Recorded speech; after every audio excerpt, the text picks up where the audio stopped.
Okay, guys. So thanks for attending today's webinar.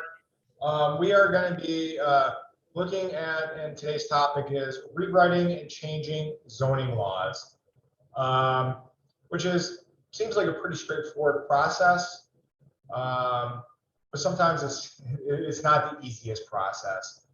And I know a lot of municipalities. Specifically down in the southern tier, they don't even have zoning laws. So we can get into that a little bit later in our discussion. So before we get started, I want to go through some slides, and then we're going to take a quick pause for some questions and answers. And then we'll take some more questions and answers at the end. So, so today's agenda, what we're going to talk about, and I'm not going to get into great detail, brief history of zoning. What are zoning ordinances? How does zoning protect land values, and why zoning is important? And I kind of want to touch on this for those municipalities that do not have current zoning regulations. I do have some case studies. You know, for example, Wellsville, they do not have current zoning regulations, and I have some case scenarios on that. Zoning, regulatory zoning framework. I'm going to go through some of the state statutes and comprehensive plan requirements. Revision and regulatory processes. This is kind of the meat and potatoes of the presentation, and this is kind of what are the steps? What are the regulatory steps? How do we start from A? How do we finish to Z on updating your zoning ordinance and getting into compliance? Common code problems. These I'm going to touch on more or less based on my experience dealing with a lot of municipalities, and what I foresee as being some issues and why we need to update our codes. And then some tips on revising our ordinances. And lastly, we're going to talk development trends. Things that I've seen, things some of my colleagues have seen across New York State. Most importantly, solar, battery storage, biomass refineries with Cuomo's new energy deal. Solar projects are going across the state like, you know, really fast. These communities are scrambling, either passing moratoriums or scrambling to draft ordinances. So we're going to be talking about that as well. So let's get started. And I don't want to spend a lot of time on this. Brief history on zoning. So zoning is actually relatively new. New York City was really the first municipality that passed the first comprehensive zoning law in 1916. Due to they built a building, the Equitable building, on pretty much the whole entire footprint. And as you know, and as I know, that today's current zoning ordinances, you have setbacks. Well, this is kind of what made the country start looking at developing, you know, setbacks and a more comprehensive approach on developing zoning laws. And Euclid and Ambler Realty is probably the most famous case study back in 1926. And this really was a first significant case in regarding to zoning. And this is what led up to the country developing, well, what is today our conventional zoning ordinances, and which is also referred to as Euclidean zoning. And as we get a little bit further into our presentation, I'm going to kind of talk about how conventional zoning maybe doesn't really work. Things are shifting in a different position into more form-based, more hybrid kind of codes, and we'll get into that a little bit later. So what are zoning ordinances? We all are pretty well aware of what zoning ordinances are. They talk about uses, they talk about setbacks, easements, lot coverage, building coverage. Not so much down where you guys are, but more in bigger cities. They base lot coverage more on floor area ratios opposed to lot coverages, excuse me, and building height. So, and just that when we're done with this presentation, either Sarah or myself, I can submit this PowerPoint to you guys, and I have a lot of notes associated with my discussion points that'll kind of clarify some of the more technical stuff.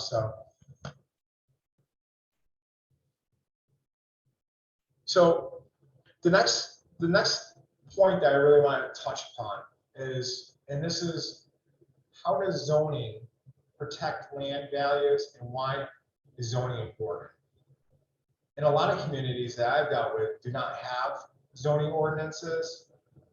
Currently, I was working with Belleville. They do not have a zoning ordinance. Ovid, they do not have a current zoning ordinance. But a lot of residents are, kind of arguing like, well, I don't want this use here. Case in point, town of Ovid.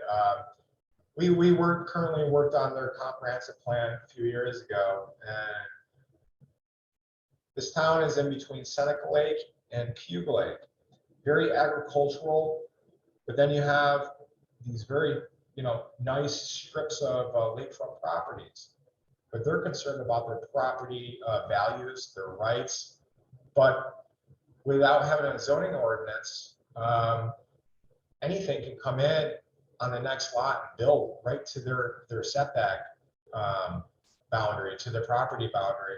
And that's what they're really concerned about. So what I really want to talk about is, predictable use of adjacent properties.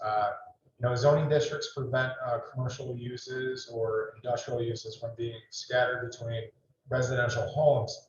So since homeowners have some assurance, that gives an assurance that a nightclub or a strip club or something that will not be built right next door. That's an assurance that having a zoning ordinance in place will afford you.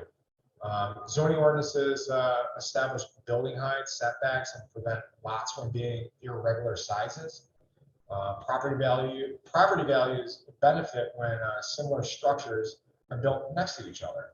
I mean, case in point, which I'll get further on,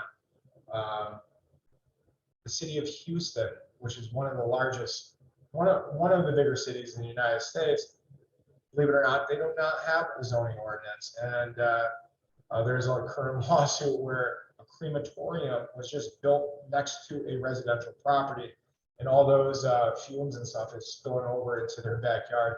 We'll get into that a little bit later. Prevents adverse built conditions on adjacent properties. So zoning establishes height limitations, lot coverage, setbacks, fence restrictions. These standards keep buildings from being built too close to neighbors' properties, prevent fences, driveways from overshadowing other people's yard. And so that's kind of that in a nutshell. But in regards to these case studies, town of Ovid, as I specifically mentioned, they had not an offer, but the state came in and they wanted to build a big incinerator plant to manage waste, and they were scattering because they didn't have a zoning ordinance. They didn't have any land use regulations. So that created kind of a lot of heartburn for them. Eventually, they didn't build it there, but that's why it's important to regulate lands, is that you can designate, you can have special restrictions on your land.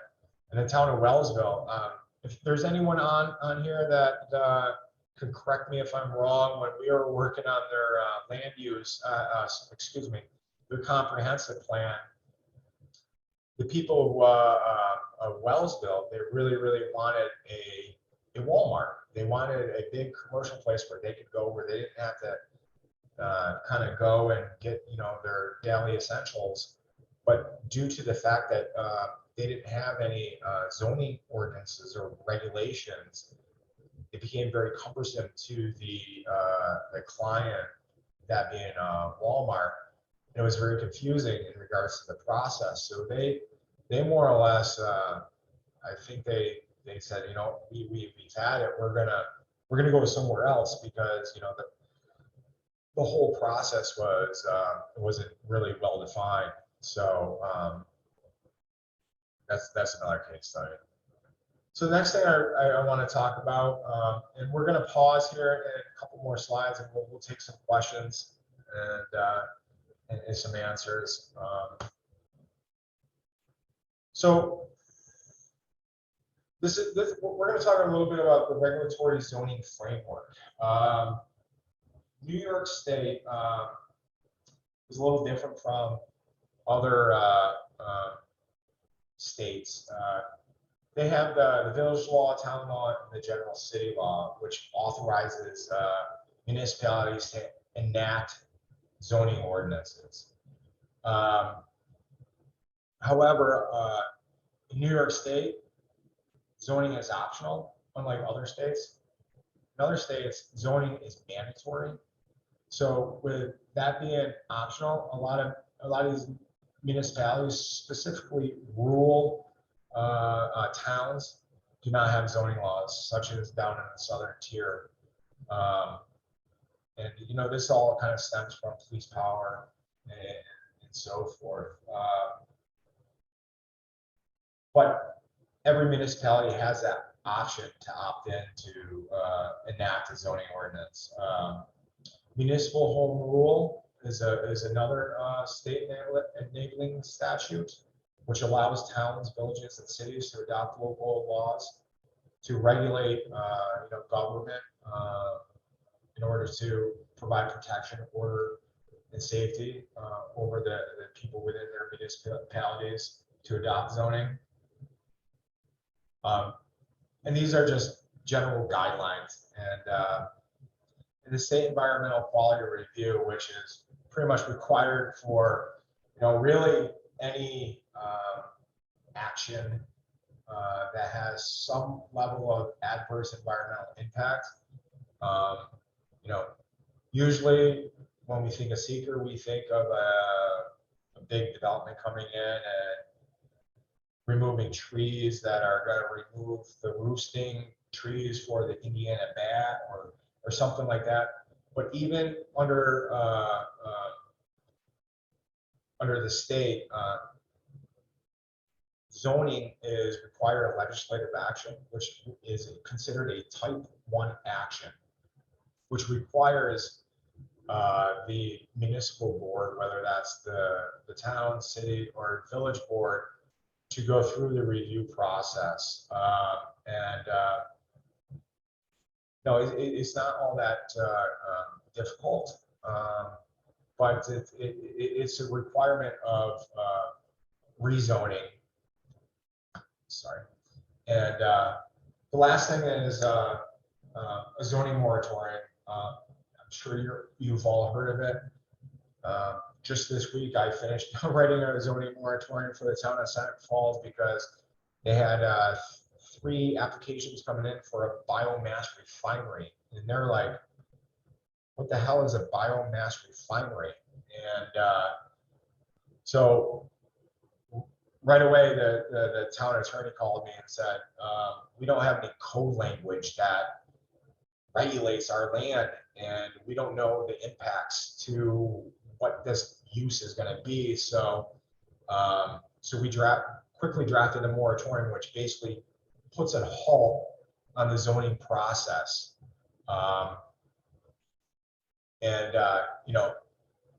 Even current applications that are deemed incomplete or not sufficient, they're automatically kicked out. So I'm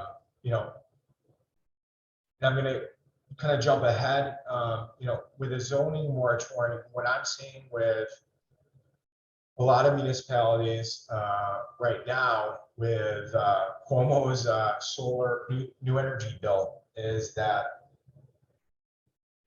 we have these solar companies coming in with these applications and overwhelming these municipalities with these gigantic solar farms, community solar farms.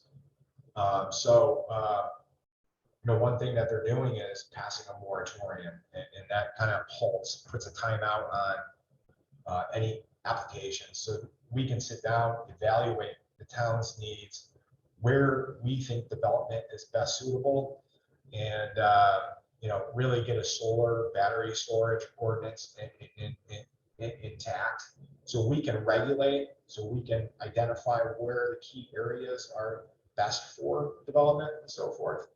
So, I mean, that's really what a moratorium is. It's just kind of put a hold on any kind of adverse. And we're going to kind of get out of it, everything. And lastly, comprehensive plans. So New York is kind of special in regards to, and a lot of communities do not know this. For every community that has a comprehensive plan, your zoning laws need to be in accordance with that comprehensive plan. And also the comprehensive plan should provide a backbone for local zoning law. I've dealt with so many communities that are making planning board actions, that are approving site plans, subdivisions, based on the zoning ordinance, but they're not looking at the comprehensive plan or the future land use map that says, we don't think development is good here for a solar farm or for a plan unit development. And they're approving it, but they're not looking at the comprehensive plan. And by state statute, that's really against the law. So if you do have a comprehensive plan, if you are on a zoning board, if you're on a planning board, I really advise that look at your comprehensive plan before making any decisions. Does this site, does this project, does this application correspond with the recommendations based on the community's input for that site? So again, that's that. Just keep that in mind. So this is kind of the second quarter where I want to get into. Sarah, can you hear me?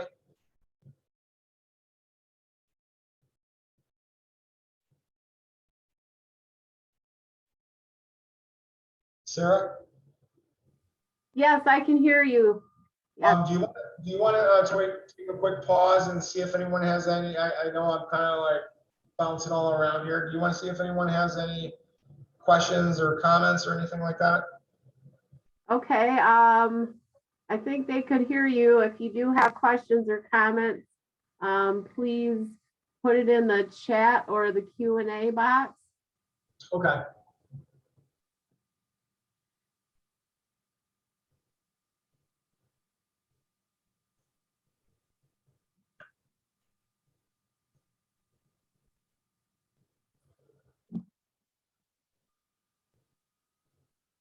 Yeah, I don't see any coming. Oh, we have one question. Okay, I cannot see that, so maybe if you can read it to me, I can maybe to my best answer it. Can you explain again the relationship between the planning board and comprehensive plan? Can I explain the relationship between the planning board and the comprehensive plan? So yes. So when you adopt a comprehensive plan, that encompasses the community-wide input for what you want certain areas to be developed and how you want to foresee the development of a town. The planning board's role is to not only look at that site plan application, but they also need to take into consideration the recommendation based on the comprehensive plan. For example, I just had an application come in for the town of Ontario in Wayne County, and they want to develop a very large 235 unit planned unit development. And based on which is a high density residential project, but based on their comprehensive plan, their recommendation for that area, for that parcel, was to keep it agricultural. So they were kind of going against the recommendation of the comprehensive plan.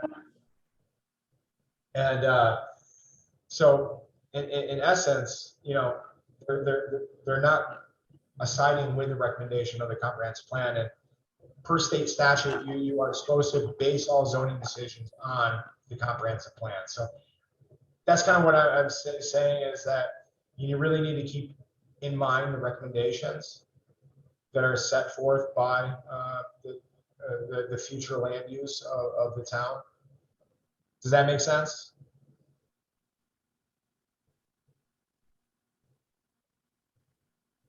Okay, comprehensive plan binding, if not the same as zoning. I'm sorry, Sarah, can you say that again? Yeah, just one sec. Comprehensive plan binding, if not the same as zoning.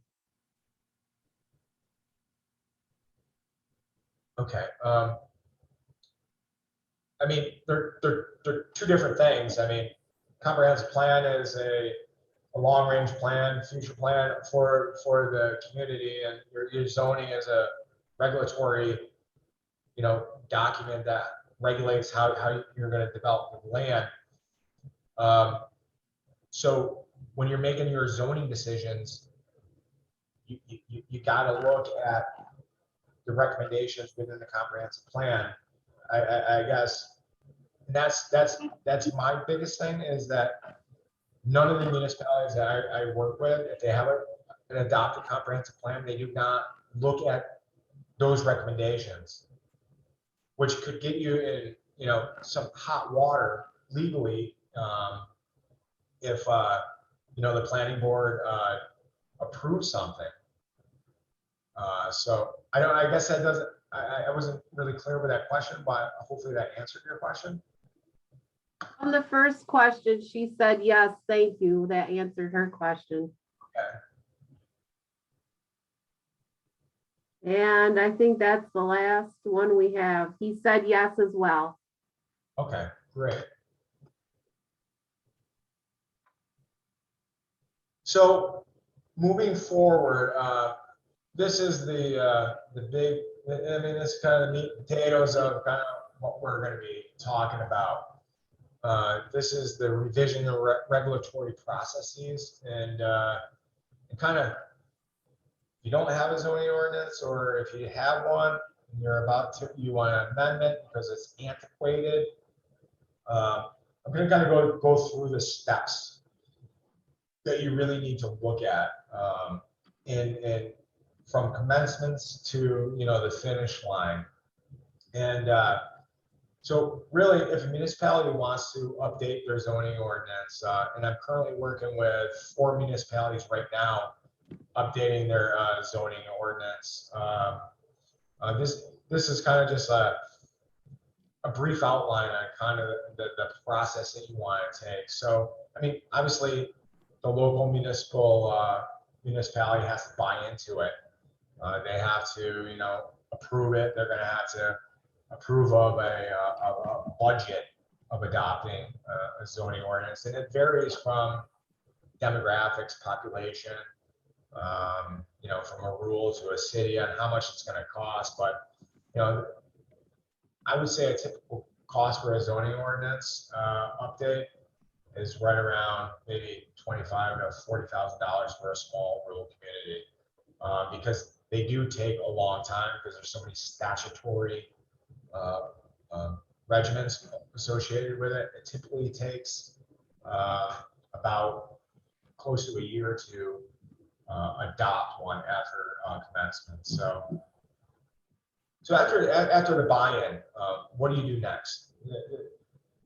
We recommend, And I think it's the best way of, working and, kind of funneling everything out. And this is what I've done with these 4 committees. We create a steering committee. What we do, we create a steering committee, usually with a planning board member, a zoning board member, a town council or a village board of appeals member. And then we highly recommend taking in someone from the development side, whether that's an architect or an engineer who deals with the codes. So with having that steering committee, we meet regularly to kind of go over what are the issues of the code, to review the updates, to provide input, and so forth. And the steering committee is the backbone of the making the revision work. So really the first step, after we develop the steering committee, you'll go in and what we call a zoning audit. We'll take the zoning code, the zoning map, and we'll start going through the districts, uses, what works, what doesn't work. And we'll go through and we'll start dissecting the use table, the definitions, the zoning map, and we get very specific on how we can change and make things work.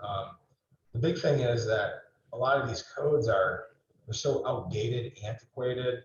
There's so many uses that are no longer applicable. So we'll update the uses, we'll update the definitions. We'll look at what different districts. And another thing that I see a lot is that you have your commercial district, you have your industrial, you have your residential districts. We'll look at your use table.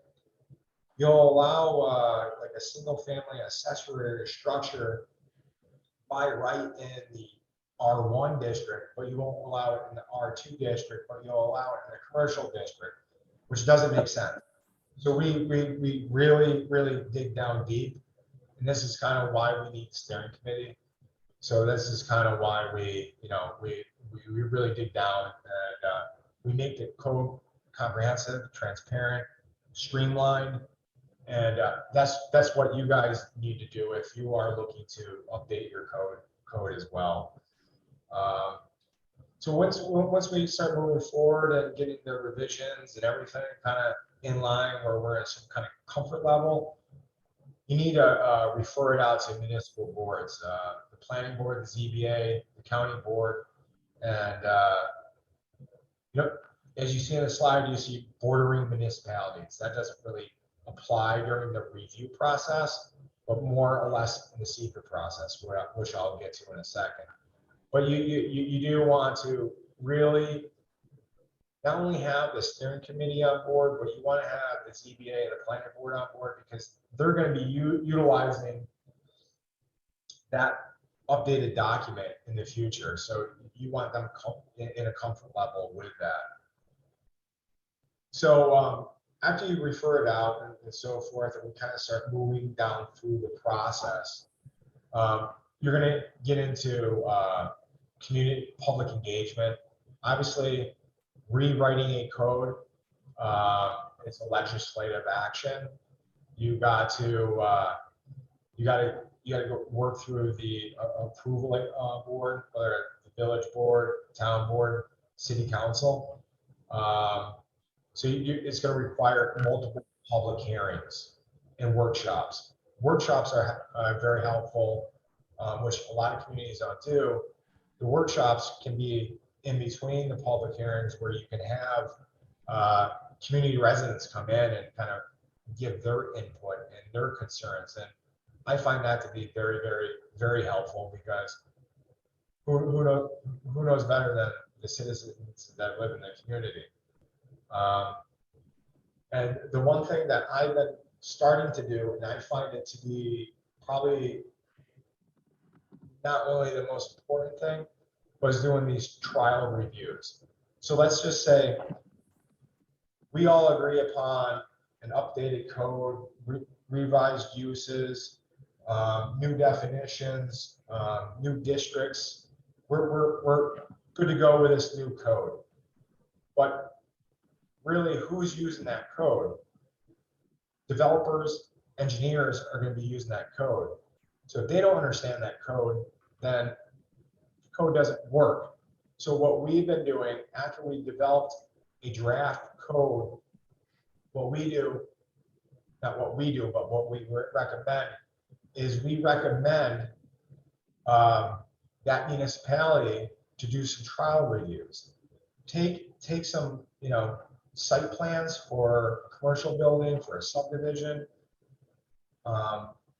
then give them the new code, and then see if it works. And they'll come back with input, and that's I find that very helpful. And that's prior to any formal adoption or anything like that. So I think that that's very helpful because obviously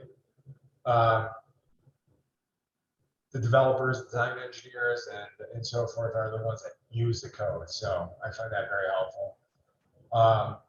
And then once you get towards the end part of the regulatory process, you have to go through the state environmental quality review. Any zoning rewrite, any land use code rewrite, it's considered a type 1 action. And the difference between a type 1 and a type 2 and an unlisted, a type 1 action requires you to go through a process. And that process is that you need to coordinate with interested and involved agencies, whether that's DEC, Army Corps. Before a legislative action such as a zoning code rewrite, that doesn't apply because it's not site specific. But this would be more for bordering. If you're rewriting your zoning code, those districts that are bordering municipalities, that may have an impact. So you need to coordinate through the coordination process with all those bordering municipalities that are that abut your municipal boundary. And that's a 30-day review coordination process.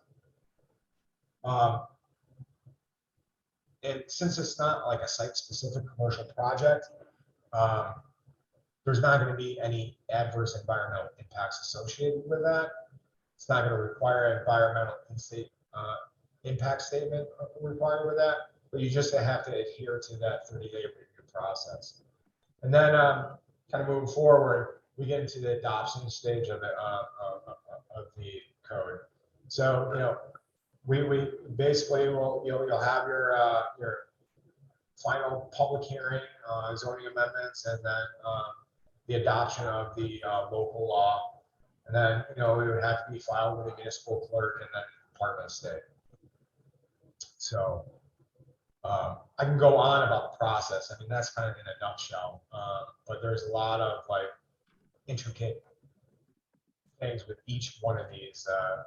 If anyone has any questions in regards to, I'd be happy to answer any questions.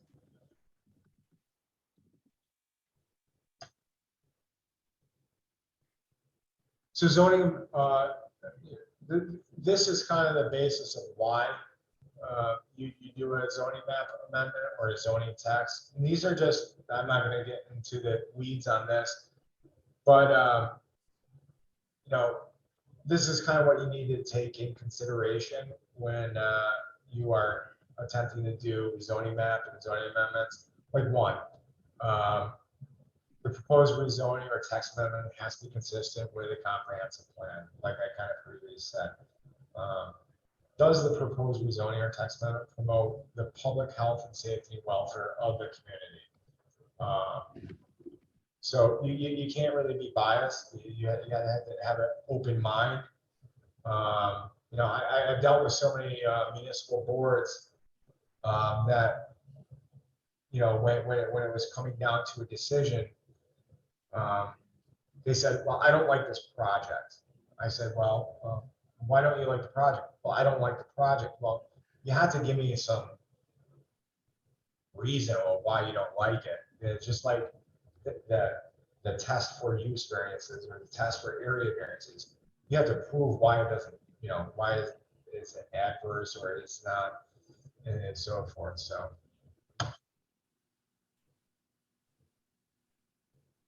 So this is kind of like what signifies a problem of a zoning code. This picture here you see here is kind of, it's not funny, but again, this is Houston. This is a residential neighborhood that this guy wanted to put a roller coaster up in this guy's rear yard. If you had a municipal zoning ordinance, that probably would not happen, but it did happen here. So, so what signifies a problem of zoning code? And I see this all the time. One, excessively long review periods for routine applications. And, for example, I had one application for a plan unit development, which typically takes, has to go to the town board for, the blessing, goes to the planning board for a favorable or unfavorable recommendation to the board. But their code was so antiquated that the applicant said, sorry, this isn't working. So what we had to do is, rather than doing a planned unit development, they just rezoned the property all instead. So excessively long review periods and routine applications, excessive number of variances for similar provisions. As you probably have heard of it, one variance is one too many. If your zoning board of appeals is granting use variances, not area variances, which that's fine, but there's a problem with your code. You need to figure out why you're granting use variances. One, your table of uses is outdated. It just isn't working. Appeal by applicants, which is pretty self-explanatory. Successful lawsuits against a municipality. I'm going through multiple lawsuits right now because the codes weren't clear. The planning board, didn't sufficiently make a good resolution that wasn't clear.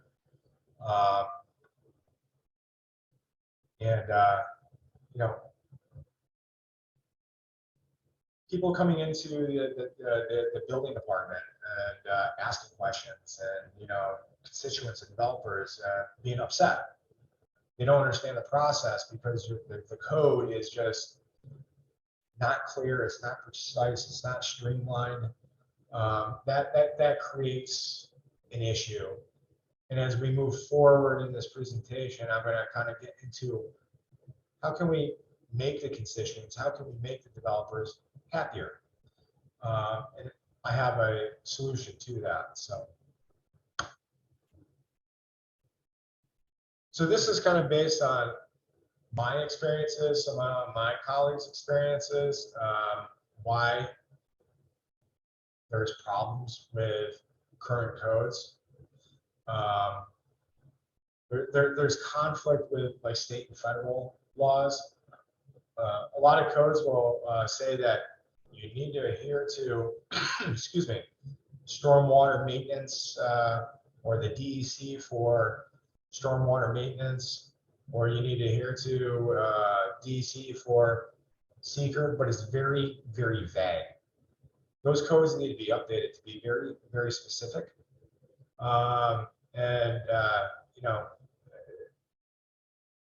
It just kind of spell out, do a checklist of what is going to be required.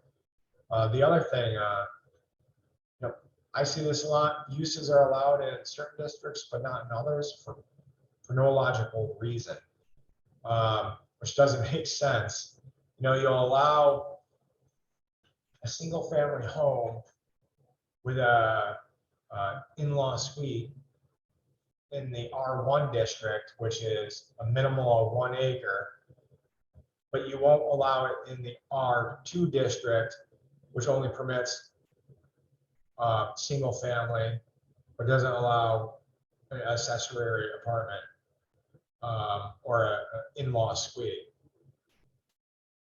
But then it gets into these, you know, not legalities, but like these arguments, like we need to keep things very logical. And why is permitted here and not permitted here?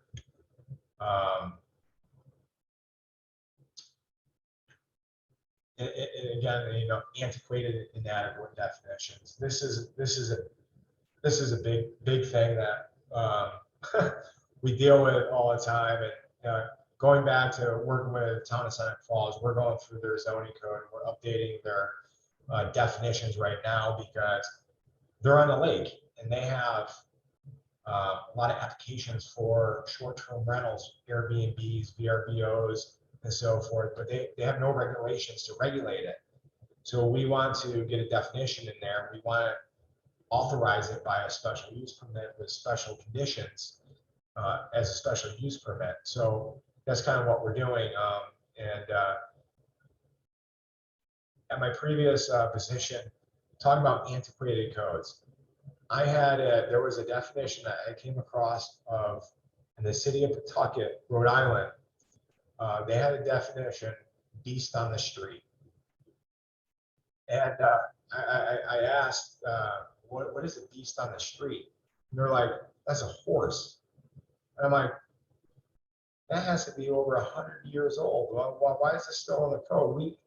This is why we need to update our codes, make them more relevant, and so forth. And lastly on this slide, awkward and confusing format. There's a lot of codes that are just long-winded.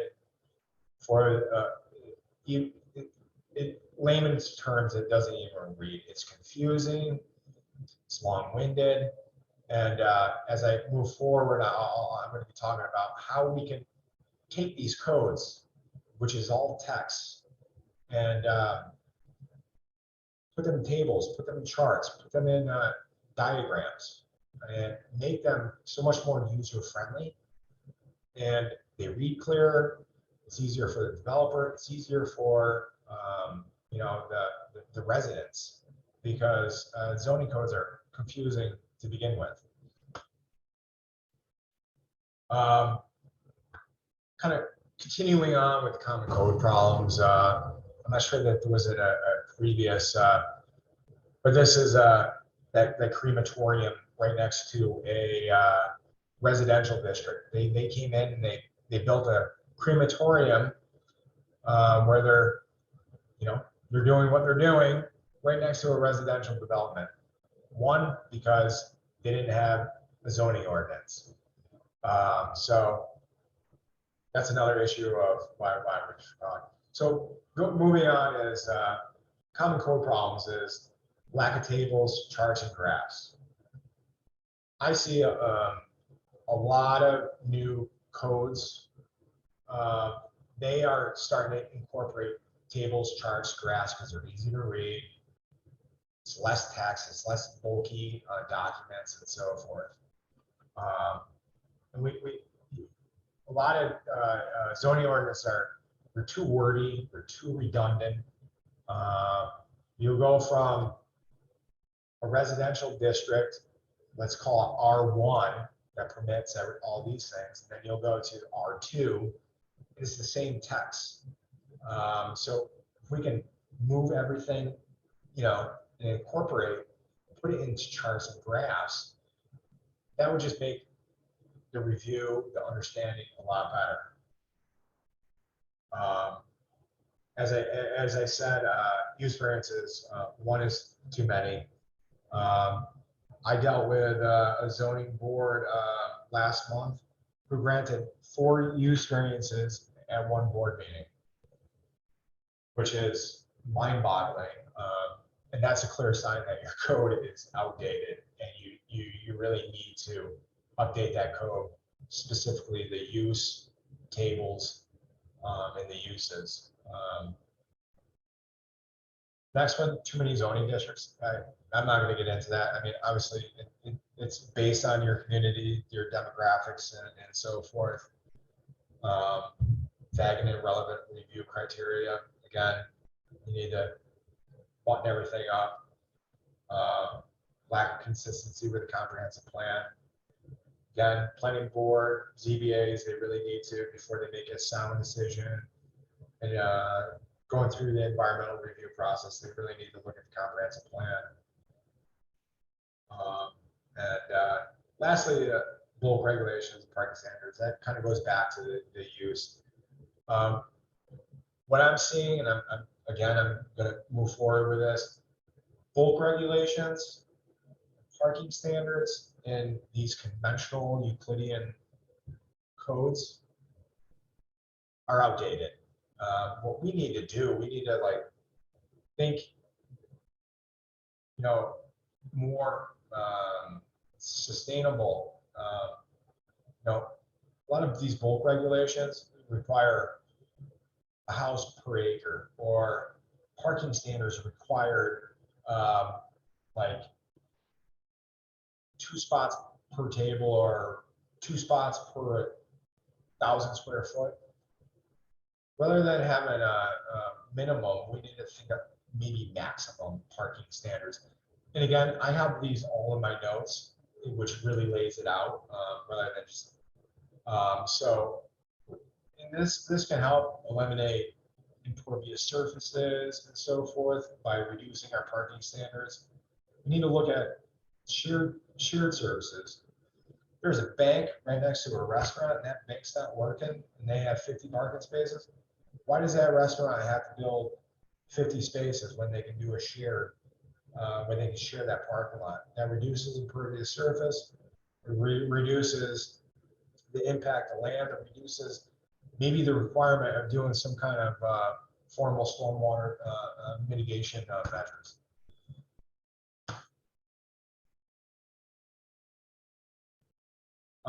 Sarah, do you, we're getting close to 2 o'clock. I have a couple more slides. Do you want to see if anyone has any questions, or do you want to just move forward? We can see if they have any more questions. Does anybody have anything they want to ask?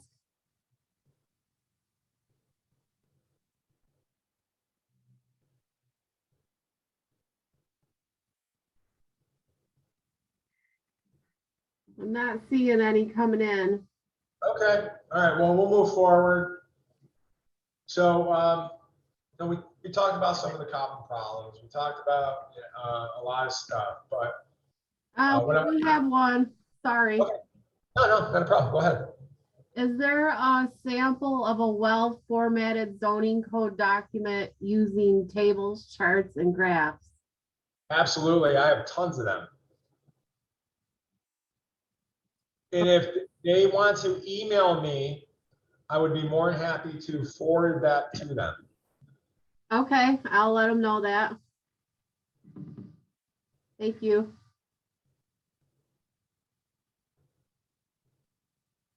I think that was the only one. Okay, great. So the next section is tips revising zoning ordinances. And again, like some of our previous conversations, this is starting to become redundant, but it's good to like keep this in our mind. So, the first one, we need to keep the code simple, both in style and content. We want to reduce the redundancy of the content. And again, if we can incorporate diagrams, charts, and so forth, that would be great. Relevant uses and clear definitions. Keep that very clear. There's so many definitions that I see, and you have one definition that contradicts another definition. So we need to be clear in our definitions. Another thing that even in today's day and age, I see a lot of municipalities that don't even have a PDF of their zoning map or even zoning ordinance online. And I know the web-based accessible GIS, like you'll see up in the right-hand corner there. I mean, that's kind of a different story.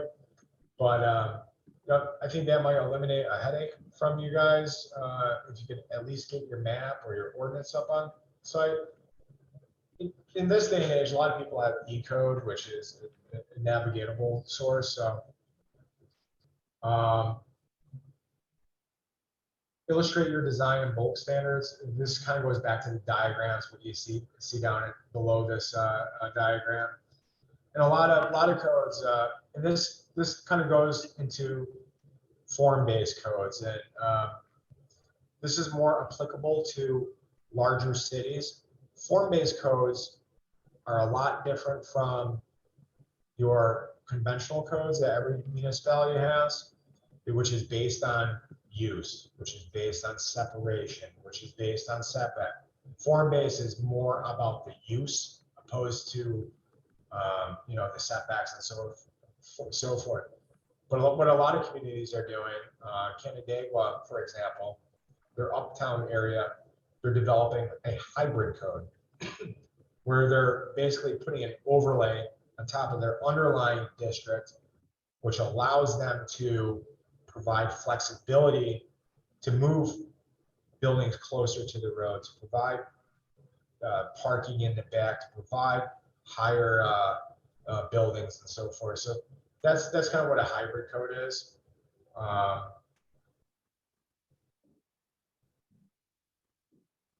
Allow and require mixed zoning, mixed zones. This is more not so much for the southern tier. This is more for kind of more urban areas. Like I said, utilizing more charge tables. Fix the parking problems. This is a huge thing. Like I previously said, you have a maximum versus minimum. You ever pull in even on Christmas to a Target and see that parking lot completely full? No. So if we can like make a maximum versus minimum and just reduce some of that impervious area, reduce some shared parking, that would be very good, not only for stormwater but for impacts to the environment. We need to look at modern street landscaping and space standards, and that standards to foster walkable communities, which could be interconnectivity and so forth. Designate and support preferred growth area for development sites, and use more green infrastructure, low impact development standards. A lot of these codes don't really take into consideration stormwater impacts, which they can. And again, this one, the bottom one, rein in and reform on PUDs and incentive zoning. There's probably not a lot of big subdivisions coming in the down there, but this is a really good way to get some incentives for the town. I'm currently working on a couple of plan unit developments and a couple of incentive zoning projects. They want to rezone it. So the one project, the incentive is that the developer wants to develop 40 acres of land on a 100-acre parcel. Well, what are you going to give the town as an incentive? The developer is going to give 60 acres of that 100 acres. He's going to develop into conservation and recreation trails that is not only going to be accessible for the residents of the town, but it abuts the schools, and they're going to use those for cross country and so forth. So getting creative with your zoning is also a very good thing that we should start thinking about. Okay, simplifying your code. This kind of goes back. We could take 5 pages and make it 1 page by using a chart, by using a graph. And this is I'm currently working on this with Seneca Falls right now. And it makes things a lot easier looking at a table opposed to scampering through a bunch of different pages. So that's another thing when you're looking at updating your code, is something that you want to look at. Illustrations. Now going back, as you see up here, and down below, you have illustrations of like setbacks. That's more form-based related, when you have like, when you're looking at streetscapes and you're looking at sidewalks and trees and incorporating pedestrian stuff. But just including a simple diagram that you see in the top right corner that shows the front setback, the rear setback, and so forth with, is it 40 feet, 50 feet, 2 feet?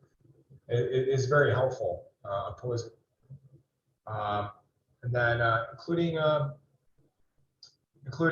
use table, rather than providing it. What I see a lot is that in codes that you have a residential district, commercial districts, industrial districts.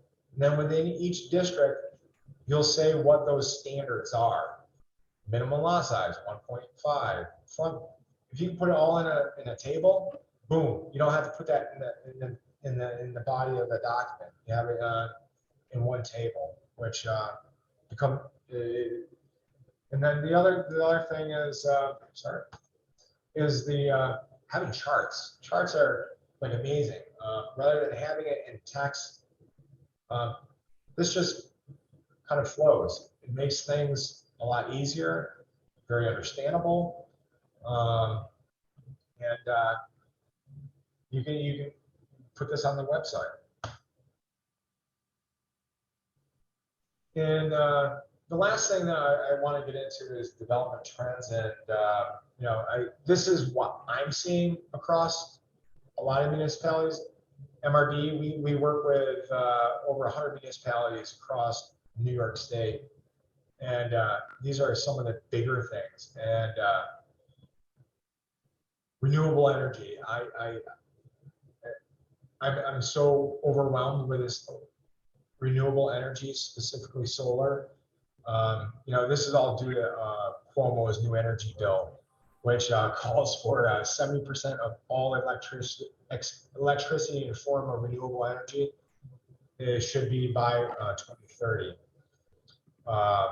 This is making towns scramble because they don't have solar ordinances. They don't have battery storage ordinances. So what they're doing is they're passing moratoriums to say, hey, we need to put a halt on this. We need to think about this.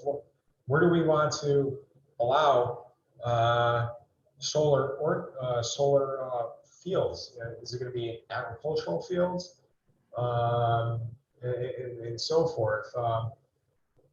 And the other big thing with these solar energy projects, and I'm sure maybe you heard or maybe you didn't hear, is Article 10 and 94C, which is projects that exceed 25 megawatts. We're currently working on 6 of them. Just put it in perspective, we're working on one project, an Article 10 project, which basically means if you exceed that 25 megawatt threshold, it leaves the review and the purview of the municipality. It's basically handled by the state. And it's a 3-year review process. That being said, is that the state pretty much makes all the decisions. And yes, the town has say, but they really don't have say. And this is why you really, really need to have a solar ordinance intact to say, hey, listen, we're not going to permit it on agricultural lands with prime soils. And if it does have prime soils, we're going to restrict it to 40% of that land. So, in biomass refineries, that's another thing that I'm seeing a lot. I'm not sure if you're seeing it down there a lot. It's basically where they're processing agricultural waste and repiping it into the gas line. I've been seeing this quite a bit, and it's new to me. Other development trends that I've been seeing is mixed use developments.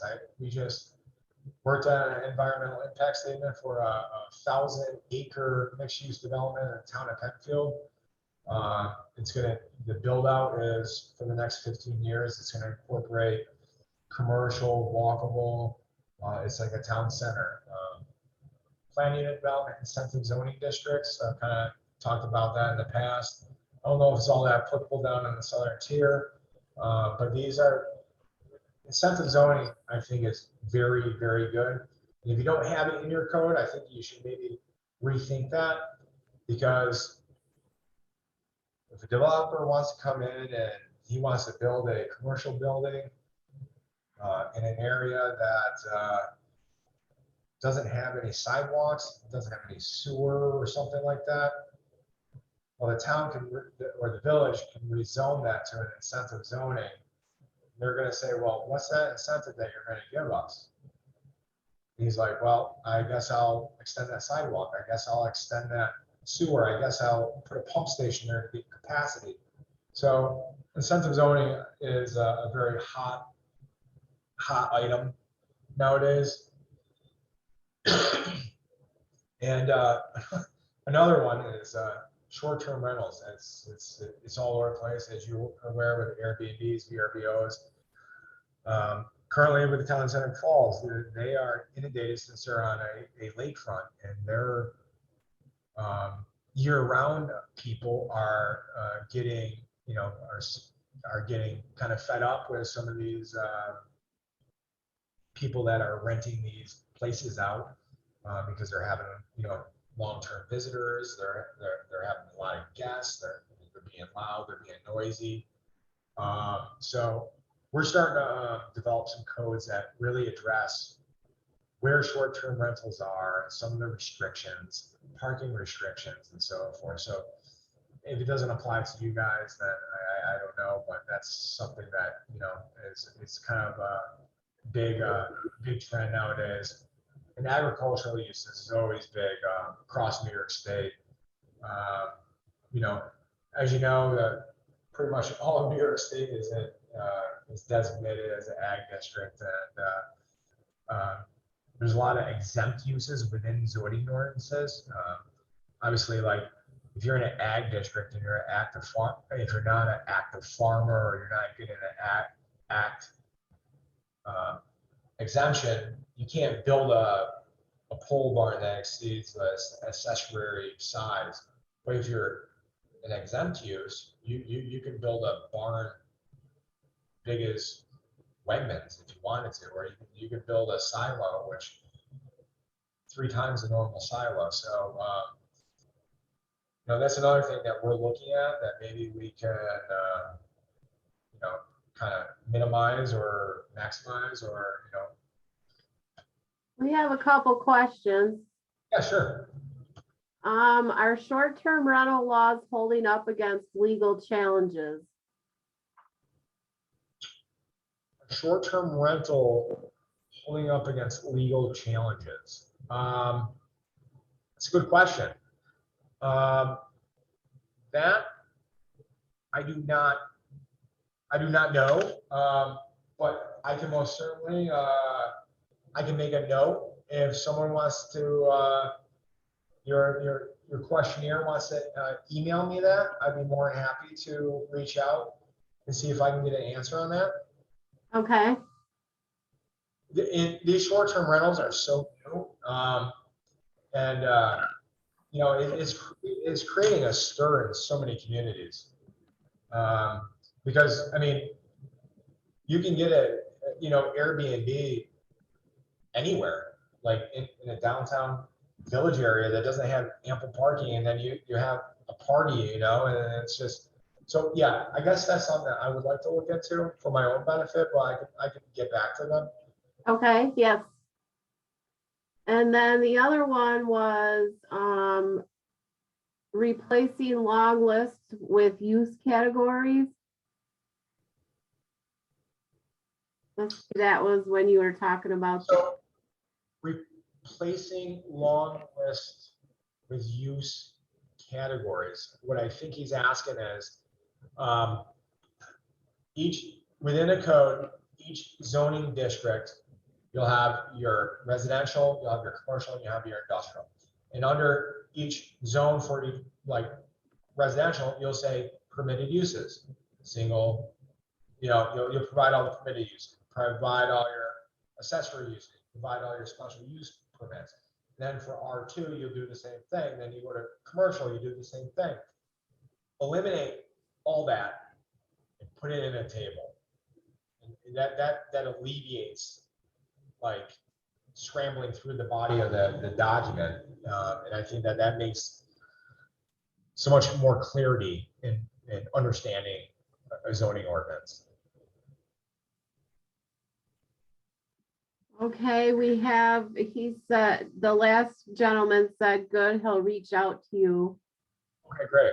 regarding that. And then here's another one. Can you provide model code that addresses short-term rental issues? Oh, absolutely. I have, we just worked on a code. I do have some from prior research. I do have some model short-term rental codes. I'd be more than happy to send out. And again, if they could email me, I will most certainly provide them with those codes. Okay, I will let them know. That's all we have for right now.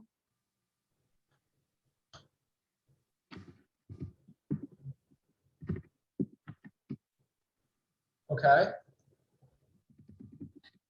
Well, I just, and again, if you guys, I know we kind of, there's a lot to take in, and I kind of jumped all over the place. I kind of went through stuff. But if any of you guys are thinking of or looking to update your code, to draft a code, to make a certain amendment to your code, I'd be more than happy to answer any questions that you may have, provide any technical assistance. If you guys are, looking at updating a solar code or doing a zoning moratorium or something like that, don't hesitate to reach out to us. We're here.